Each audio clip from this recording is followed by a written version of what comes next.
Amin. Shalom semuanya. Ya, puji Tuhan, kita kembali lagi bertemu di sini. Pertama-tama saya mengucap syukur kepada Tuhan. Tuhan sudah tuntun kita semua selama seminggu berjalan ini. Dan terlebih lagi Tuhan telah membawa kita ke tempat ini untuk beribadah. Kedua, saya juga mau berterima kasih kepada semua teman-teman yang ada di sini yang selalu giat sedia dalam pelayanan, walaupun kita punya banyak kekurangan ya, tapi tidak apa-apa. Pasti Tuhan menerima setiap pelayanan kita kepada Tuhan. Saat ini mari bersama-sama kita akan mendengarkan firman Tuhan. Mari bersama-sama kita baca kitab Ibrani 10 ayat 5 sampai 10. Ibrani 10 ayat 5 sampai 10.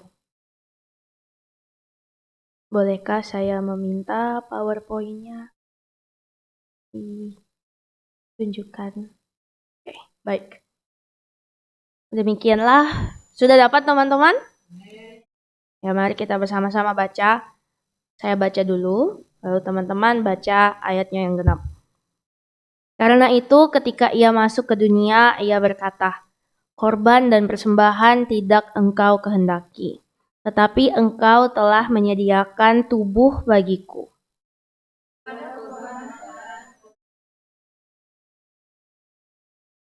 Lalu aku berkata, sungguh aku datang. Dalam gulungan kitab ada tertulis tentang aku untuk melakukan kehendak-Mu, ya Allahku.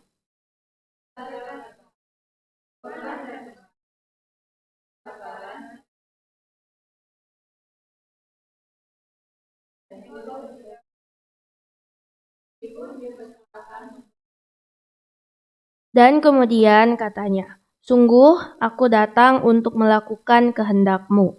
Yang pertama ia hapuskan supaya menegakkan yang kedua.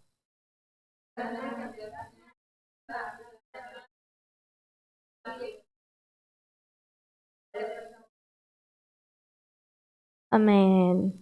Jadi teman-teman, hari ini firman Tuhan berjudul Yesus yang menggenapi penebusan yang kekal.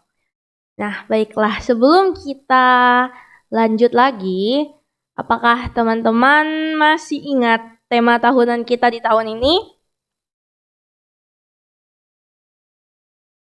Amin. Nah, apakah masih ingat 3 hal yang selalu kita pegang setahun ini? Masih? Apa itu? Saksi. Ya, terang. Penjaga firman. Oke, amin. Nah, setelah itu saya mau tanya lagi. Siapa yang masih ingat firman Tuhan 2 minggu lalu? Dung, dung, dung, dung, dung, dung, dung. Yes, Yesus sebagai betul sekali. Tepuk tangannya. Hari ini saya tidak bawa hadiah, nanti ya saya kasih hadiah. Terus siapa yang masih ingat firman Tuhan minggu lalu?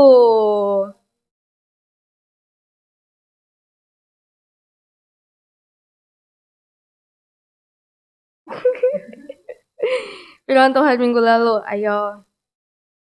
Apa?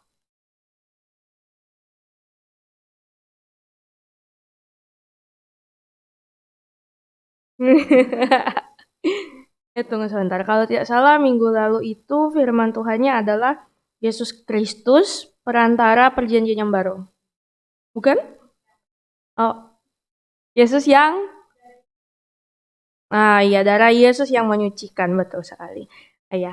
Terima kasih. Nah, jadi kenapa saya mengajak kita mengulang lagi yang kemarin-kemarin? Karena kita sekarang kan sedang belajar kitab Ibrani ya. Dan kita semua paham betul, kitab Ibrani ini susah untuk dimengerti.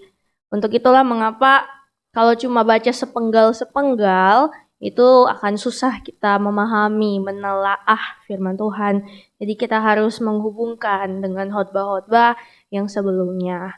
Nah, sebelum saya mulai lagi, sejauh ini di kitab Ibrani kita belajar tentang Yesus Kristus kan, tentang Yesus sebagai apa saja.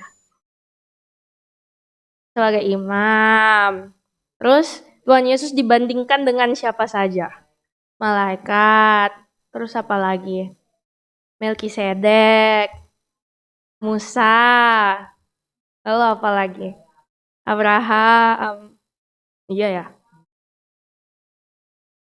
Iya betul. Jadi dari semua itu kita lihat kan seluruh isi perjanjian lama itu dikutip dalam kitab Ibrani.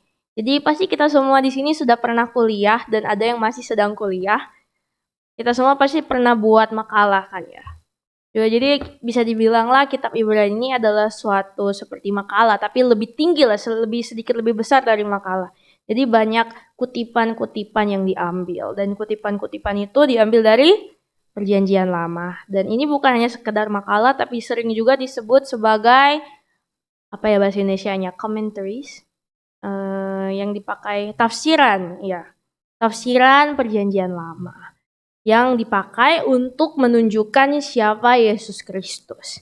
Nah, terima kasih teman-teman. Lalu selanjutnya, apakah penulis kitab Ibrani itu diketahui siapa? Tidak. Tapi bisa diekspektasikan kira-kira siapa saja yang menulis ini. Nah, jadi ada orang bilang mungkin ini rasul-rasul berkumpul bersama dan menulis ini. Lalu siapa audiensnya yang pembaca asli? Orang mana? Orang Yahudi atau orang Yunani, Iska? Ada yang bisa bantu Iska? Ya, orang Yahudi, betul sekali. Jadi kenapa begitu? Karena kita tahu bahwa harus orang yang mengerti Taurat kan untuk bisa mengerti ini. Baiklah, kalau begitu kita akan lanjutkan.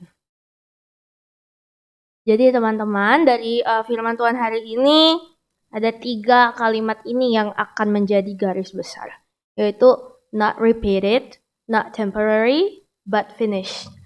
Artinya ini adalah tidak berulang-ulang, tidak repeat, tidak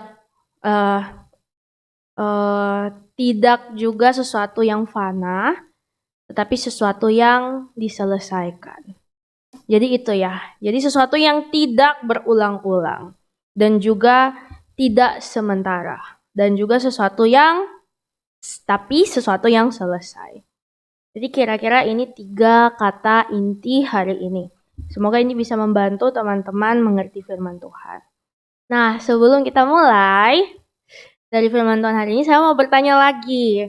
Nah, teman-teman pernah nggak mencoba untuk memperbaiki sesuatu, tapi tak peduli berapa kali kamu perbaiki, itu tidak akan pernah selesai? Pernah nggak mencoba memperbaiki sesuatu? Contohnya HP kah, laptop, atau mungkin yang lain, atau mungkin keran air, atau mungkin kelakuan. Pasti pernah kan ya kita di sini. Kayak mau mencoba untuk memperbaiki sesuatu, tapi tak peduli berapa kali kita perbaiki, nggak pernah selesai. Pernah kan ya? Nah, saya mau kasih sedikit ilustrasi. Jadi, ini ada gambar apa? Motor, oke. Jadi ada cerita, dulu waktu saya masih baru mau masuk SMP, itu kakak saya yang pertama baru aja selesai kuliah, terus dia kerja. Sekarang sudah jadi pendeta, tapi waktu itu dia kerja, terus pernah mendapat gaji. Tapi gajinya itu dia langsung pakai untuk belikan motor baru ke papa saya. Motornya waktu itu aku ingat Honda Vario, tapi nggak bisa cari yang sesuai, jadi ini hanya gambar dari Google ya. Nah, jadi waktu itu ayah saya sudah dapat motor baru, terus sudah dipakai-pakai. Pasti teman-teman yang pernah ke Desa Kumo tahu lah ya jarak dari Manado Kumo. Nah, itu selama bertahun-tahun ayah saya pakai motor itu. Tapi suatu hari motor ini rusak. Rusak katanya di starter nggak nyala. Jadi akhirnya dibawalah ke bengkel, diperbaiki, katanya ada yang bocor. Nah, udah setelah diperbaiki, kan biasanya kalau bawa ke bengkel harus bayar kan ya. Udah diperbaiki, ya udah, karena ada yang rusak diperbaiki, bayar. Tapi esokan harinya rusak lagi terus akhirnya harus bawa lagi ke sana, diangkut lagi pakai mobil, terus habis itu diperbaiki lagi. Dan itu kayaknya kalau saya tidak salah ingat sekitar sebulan, tidak setiap hari sih, tapi jelang beberapa minggu itu terus perbaiki, dan itu setiap kali pergi perbaiki itu bayar. Nah, itu sangat menyebalkan. Nah, ini adalah ilustrasi pertama ya teman-teman. Nah, tapi teman-teman bisa melihat tidak bahwa sebenarnya dari pertanyaan yang pertama ini dan yang ini, kita bisa melihat sebenarnya itu sama seperti apa yang terjadi bagi bangsa Israel. Mereka mempunyai sesuatu yang rusak dan mereka coba perbaiki itu. Tapi ternyata tidak selesai-selesai. Dan yang rusak itu adalah dosa. Diri mereka, gambar mereka sebagai gambar Allah. Mereka tahu bahwa kita tahu kan dosa itu telah merusak segala sesuatu. Dan saat itu kira-kira apa cara mereka memperbaiki? Cara mereka membayar dosa mereka itu?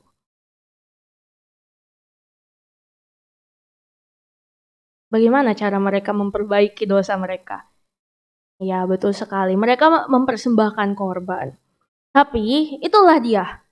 Persembahan korban itu bukanlah sesuatu yang bisa memperbaiki seutuhnya dosa mereka. Dan itu harus berulang seperti motor ini. Lalu ada satu lagi ilustrasi. Tadang. Siapa sini pernah belanja di Shopee? Belanja saya, pasti kita semua sering ya. Atau mungkin di sini ada yang lebih suka Lazada atau Tokopedia. Well, jadi begini teman-teman. Jadi kan belakangan ini karena inflasi, karena ekonomi memburuk, dan bahkan sekarang aplikasi-aplikasi apapun itu menyediakan sesuatu yang namanya pinjaman, pay later. Dan saya tidak tahu ya. Tapi biasanya kalau misalkan kita mau pay later gitu, ada angka minimum yang harus dibayar.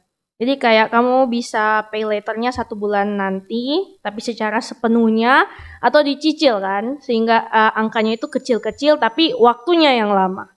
Jadi entah waktu cepat terus bayar semua, atau waktu lama dengan angka-angka kecil.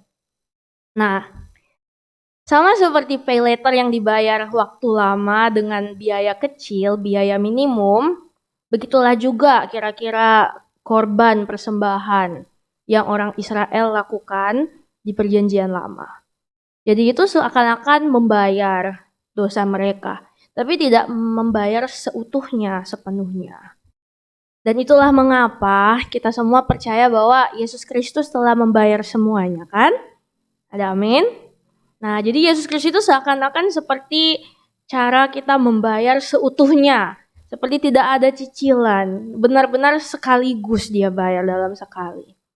Dan sebenarnya itulah kira-kira yang bisa membantu kita mengerti apa yang terjadi di perjanjian lama. Jadi kembali, ada masih ingat lagi nggak judul kita hari ini? Betul. Jadi penebusan yang waktu itu sebelum Tuhan Yesus itu bukan penebusan kekal. Penebusan, tebus itu artinya bayar sebenarnya. Jadi sama seperti ini, dahulu orang-orang Israel itu mau mencoba gimana sih caranya membayar hutang dosa. Karena dosa itu adalah suatu hutang yang harus dibayar. Kita tahu dalam kitab Roma nulis seperti itu. Dan mereka bingung bagaimana. Dan tanpa mereka sadari, korban bakaran, korban-korban yang mereka lakukan setiap bulan, itu adalah sesuatu yang mereka pikir dapat membayar semua dosa mereka. Tapi padahal, pada hakikatnya, itu tidak seperti itu. Nah, teman-teman, jadi itulah persembahan-persembahan korban yang ada di perjanjian lama. Itu bersifat temporari, tidak menyelesaikan, dan tidak ada akhir. Jadi orang Israel itu terus-menerus, setiap bulan, bukan cuma setiap bulan, setiap kali berbuat dosa, harus ada sesuatu yang dikorbankan. Entah itu domba, sapi, lembu, kambing, atau burung. Semuanya itu harus ada yang dibayar. Dan itu terus-menerus begitu. Dan kenapa harus begitu? Karena kita tahu bahwa kalau tidak ada tumpahan darah, maka tidak ada pengampunan. Dan Tuhan mengajarkan itu kepada orang Israel. Namun sekarang dari kitab Ibrani kita tahu bahwa seperti yang telah dibawakan oleh saudari Apli minggu lalu, jadi dengan darah Yesus, hutang dosa kita itu telah dibayar lunas. Dan itu bukan dibayar untuk berkali-kali, tapi itu dibayar dalam satu kali. Dan itulah yang kita pelajari hari ini. Jadi bukan saya sendiri yang berkata bahwa hutang dosa itu telah dibayar satu kali, tapi firman Tuhan. Dan setiap perkataan yang ada di sini, yang saya sampaikan ini, semuanya ini didukung oleh ayat-ayat firman Tuhan. Dan kita sebagai anak-anak muda, pasti harus tahu, kita tidak boleh hanya jadi orang-orang yang cap Kristen saja, tapi tidak tahu firman Tuhan. Jadi saat kita ditanya, gimana emang caranya kita bisa dibilang bebas dari dosa. Nah, jadi itu yang ada di dalam Ibrani pasal 10 ini. Nah, tapi teman-teman, di tengah dunia ini, manusia itu tahu mereka berdosa. Kenapa mereka tahu? Karena ada rasa kosong dalam hati mereka. Ada rasa seperti mereka nggak mampu kalau sendiri. Mereka butuh seorang figur, seorang pribadi yang lebih kuat, lebih besar. Dan itulah sebabnya manusia membuat agama. Dan agama itu selalu berkata, lakukan lebih, harus lebih berusaha, harus lebih berkorban, harus lebih bekerja, harus lebih memberi, supaya kamu diterima. Dan bukan begitu teman-teman, dalam keseharian kita juga, kadang tanpa kita sadari, kita ini adalah orang-orang yang hanya menjalankan agama saja. Kayak harus lebih berusaha, harus lebih berkorban, harus lebih bekerja, harus lebih memberi, harus lebih melayani. Tapi ternyata dari hari ini kita belajar bahwa ini tidak berbeda dengan orang-orang zaman dahulu. Karena mereka merasa orang Israel zaman dahulu juga tahu bahwa mereka harus terus-menerus berkorban, lebih harus melakukan sesuatu. Karena kalau tidak, ada sesuatu yang tidak akan beres. Dan teman-teman, kadang kita tanpa nggak sadar hal-hal seperti inilah yang buat kita capek. Hal-hal seperti inilah yang membuat kita lelah. Dan kadang menjadi tidak ada motivasi lagi. Nah, itu semua karena kita melakukan hal-hal yang berbau agama. Untuk itulah, dalam firman Tuhan hari ini, dalam Ibrani 10 ayat 11. Mari, ini jadi adalah suatu perbandingan, dua perbedaan.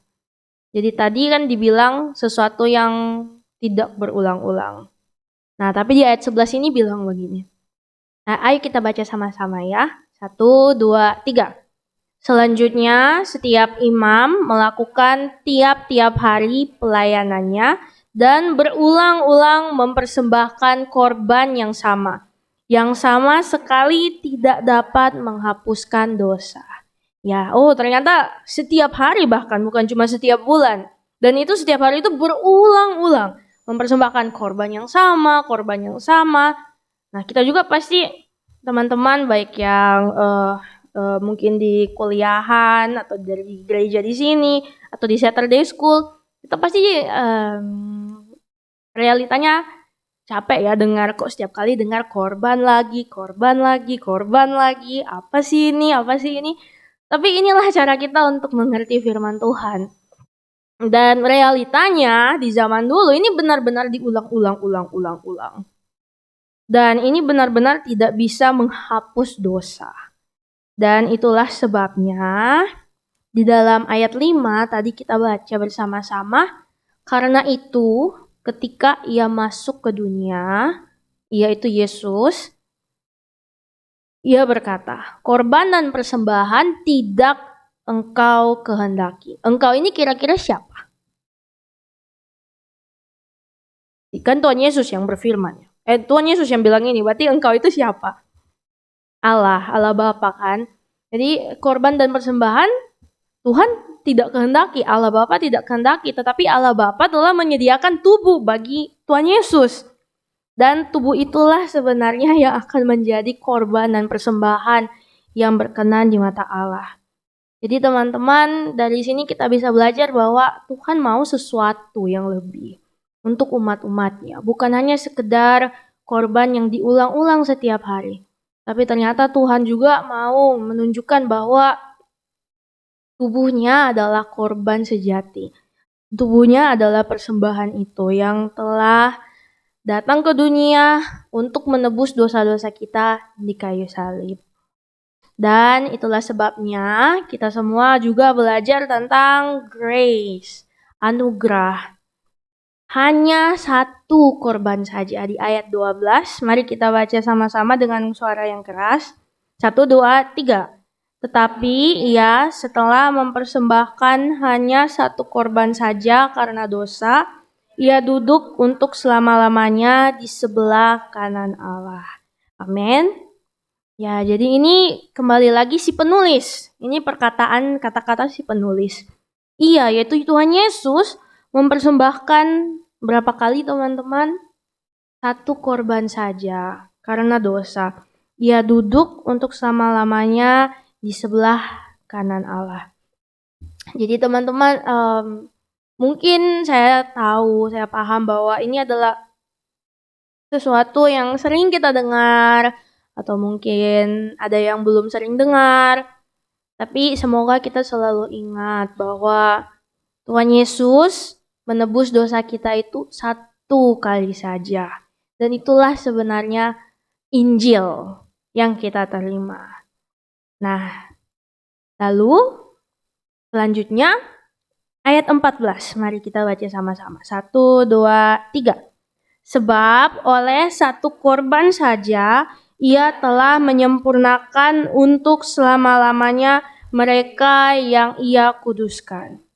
Nah, ini kan ayatnya bersambungan ya teman-teman di satu pasal ini. Coba teman-teman pikir, kenapa kira-kira si penulis ini mengulang-ulang kata satu korban saja? Tidak berulang-ulang. Maksudnya dia berkata satu korban saja. Hanya satu korban saja. Terus sebelum itu dia bilang tentang korban dan persembahan yang berulang-ulang. Kenapa kira-kira si penulis itu memberikan tekanan tentang satu korban ini? Pasti karena umat-umat jemaat-jemaat Yahudi atau orang-orang Israel yang di zaman kitab ini ditulis, kan kita juga sudah belajar ya bahwa mereka itu hidup dalam tekanan, dalam penyiksaan. Dan sebagai orang Kristen, itu susah hidup mempertahankan iman saat itu. Lebih nyaman bagi mereka untuk bertahan sebagai orang Yahudi. Lebih nyaman mereka untuk bertahan dengan identitas Yahudi atau bahkan tidak punya agama saat itu.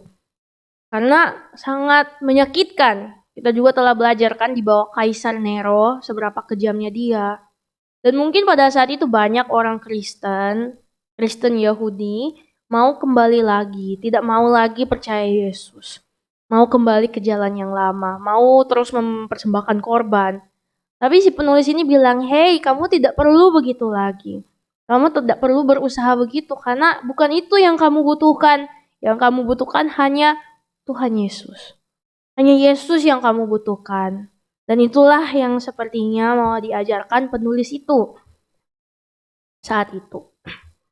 Lalu setelah itu, di ayatnya yang ke-17, ini berkata bahwa, "Dan aku tidak lagi mengingat dosa-dosa dan kesalahan mereka." Sebenarnya teman-teman ini sangat indah ya tadi waktu saya lagi merenungkan firman Tuhan, terus melihat ini. Sebenarnya dosa kita itu sangatlah kotor di hadapan Tuhan. Sangat kotor, bukan sekedar dosa yang kita perbuat. Tapi sejak lahir pun kita telah hidup dalam dosa. Namun ternyata Tuhan Yesus bilang, "Aku tidak lagi mengingat dosa-dosa dan kesalahan mereka." Dan inilah anugerah yang kita telah terima. Inilah yang dimaksud dengan persembahan yang kekal itu. Dan saya harap ini juga bisa menjadi sesuatu yang kita pelajari, tapi bukan hanya sekedar dalam pikiran kita, tapi juga masuk ke dalam hati kita. Nah, untuk itu teman-teman, pertanyaan klasik. Siapakah kita teman-teman? Ya, anak Tuhan. Jadi saya harap kita tidak melupakan ini ya. Nah, sebagai anak-anak Tuhan yang mengetahui bahwa Tuhan Yesus adalah korban yang pertama, korban yang kekal, kita dituntut untuk beberapa hal. Dan salah satunya ada dalam 1 Yohanes 2 ayat 27 sampai 29. Tapi kita baca ayat 28 saja ya. Nah, mari kita baca 1, 2, 3. Maka sekarang anak-anakku, tinggallah di dalam Kristus, supaya apabila Ia menyatakan dirinya, kita beroleh keberanian, percaya, dan tidak usah malu terhadap Dia pada hari kedatangannya. Amin. Jadi di sini kita disebut sebagai anak-anak Tuhan. Dan apakah yang dituntut dari kita di sini? Yang dituntut dari kita di sini adalah untuk tinggal di dalam Kristus. Jadi ini yang pertama, kita dituntut untuk tinggal di dalam Kristus. Nah, tadi saya coba cari kata apa sih maksudnya tinggal di dalam Kristus ini. Nanti kita akan bahas lebih dalam lagi. Tapi yang kedua, sebagai anak Tuhan, kita juga dituntut untuk melakukan sesuatu yang lain lagi. Nah, ini kita baca dalam Efesus 4 ayat 21 sampai 24. Ayo kita baca bersama-sama. 1, 2, 3. Karena kamu telah mendengar tentang Dia dan menerima pengajaran di dalam Dia menurut kebenaran yang nyata dalam Yesus, yaitu bahwa kamu berhubung dengan kehidupan kamu yang dahulu harus meninggalkan manusia lama yang menemui kebinasaannya oleh nafsunya yang menyesatkan, supaya kamu dibaharui di dalam roh dan pikiranmu, dan mengenakan manusia baru yang telah diciptakan menurut kehendak Allah di dalam kebenaran dan kekudusan yang sesungguhnya. Amin. Jadi yang kedua, sebagai anak-anak Tuhan, kita dituntut untuk menanggalkan manusia lama dan mengenakan manusia baru. Jadi sebagai anak Tuhan kadang kita bingung kan.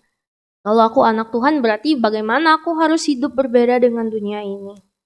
Jadi supaya sederhana ingat saja dua hal ini. Yang pertama adalah tinggal di dalam Tuhan Yesus. Dan yang kedua mengenakan manusia baru.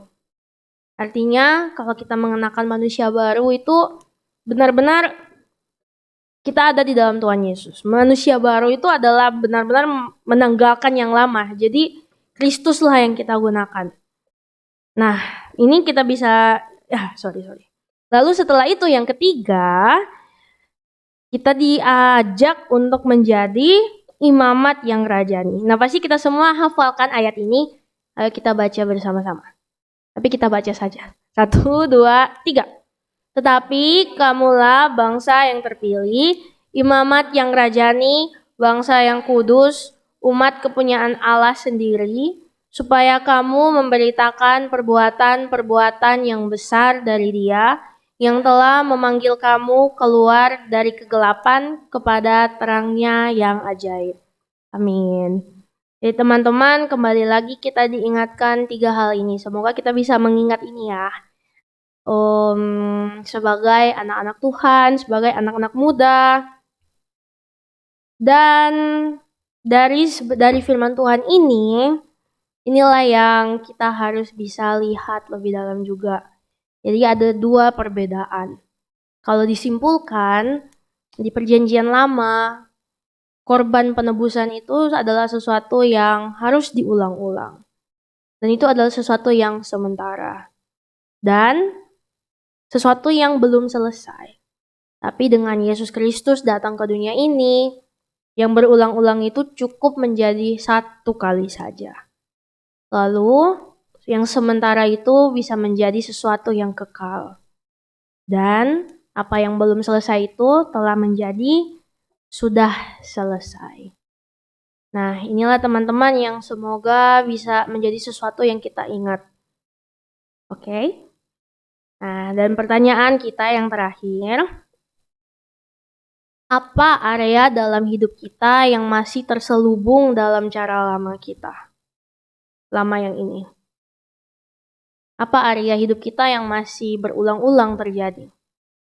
Kayak contohnya, apakah ada dosa-dosa terselubung yang hanya kita sendiri yang tahu, yang masih terulang-ulang tanpa kita sadari? Atau mungkin ada cara-cara sesuatu yang kita berusaha untuk hidup di dalam hidup kita. Nah, mari kita semua tanggalkanlah itu semua, karena itu adalah perjanjian yang lama. Karena itu adalah cara hidup yang lama. Itu adalah manusia yang lama.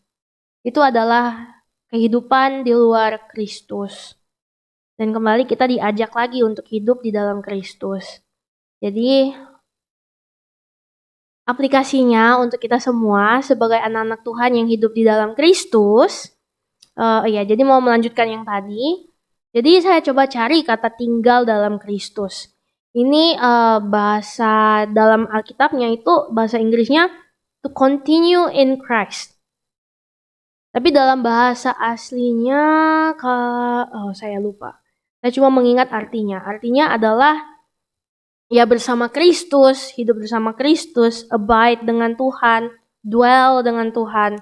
Jadi dwell atau abide itu kan kalau bahasa Indonesia tinggal. Tinggal itu mungkin terkesan hanya berada di satu tempat saja saat tinggal di gereja. Tapi kalau dwell itu, dulu kan orang Israel itu adalah orang-orang yang pindah-pindah lokasi kan, berkemah sini, ke sana lagi. Nah itu pakai kata dwell. Kenapa dwell? Karena dwell itu artinya dimanapun kamu berada, kamu bersama dengan dia. Dan itulah yang dimaksud dari kata dalam Kristus ini. Dimanapun kita berada, bukan hanya saat lagi di gereja saja. Mungkin saat kita lagi sendirian di kamar. Atau mungkin saat kita sedang di dalam pikiran kita sendiri. Atau mungkin saat kita lagi di toilet. Atau dimanapun itu. Kita diajak untuk hidup di dalam Kristus. Dan hidup di dalam Kristus itu aku coba renungkan lagi. Sebenarnya gimana sih hidup dengan Kristus itu? Ya inilah 3 kira-kira pendekatannya itu dengan hidup dekat dengan Kristus setiap hari. Jadi bukan cuma hari-hari tertentu. Lalu setelah itu, biarkan Tuhan mengubah cara berpikirmu, tindakanmu, dan keputusanmu. Jadi kadang kan kita sering merasa nggak rela ya. Kayak kita sering terlalu kekeh. Nggak mau pokoknya aku pendapatku begini. Pendirianku begini, nggak mau diganggu gugat. Tapi sebenarnya yang Tuhan mau itu adalah kita relakan itu. Tanggalkan itu semua di kaki Tuhan. Baik cara berpikir kita, tindakan kita, dan keputusan kita. Lalu, yang terakhir, itu hiduplah siap sedia. Jadi tinggal di dalam Kristus itu sama seperti khotbah yang kita dengar 2 minggu lalu bahwa seperti wanita, pengantin wanita yang siap kapanpun mempelai pria datang. Saat mempelai pria itu datang, kita harus siap. Dan itulah maksud dari hidup di dalam Kristus. Teman-teman, kiranya dari firman Tuhan hari ini, kita bersama-sama menanggalkan yang lama dan hidup baru di dalam Kristus. Dan semoga kita semua bisa benar-benar tinggal dalam Kristus dan mengaku bahwa hanya Yesus sajalah yang kita butuhkan dalam hidup. Demikianlah firman Tuhan, mari kita berdoa. Tuhan Yesus, kami bersyukur untuk firman-Mu hari ini. Kiranya Tuhan berkaryalah Roh Kudus agar supaya firman-Mu ini benar-benar kami ingat, kami aplikasikan dalam hidup kami hari lepas hari. Tuhan, biarlah juga Tuhan kami semua bertumbuh menjadi anak-anak muda yang selalu mengenal Engkau dan hidup bersama dengan Engkau. Terima kasih Tuhan, dalam nama Tuhan Yesus Kristus kami berdoa dan bersyukur. Amin.